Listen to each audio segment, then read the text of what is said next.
Ang ating mga ninuno ay hindi umurong sa digmaan.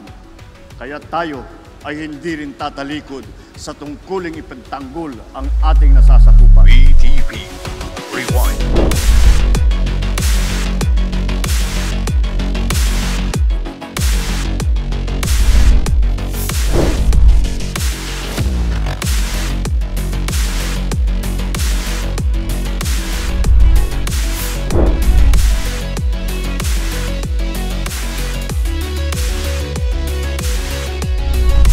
Pumanaw na ang 3 sa 11 Pilipinong naapektuhan.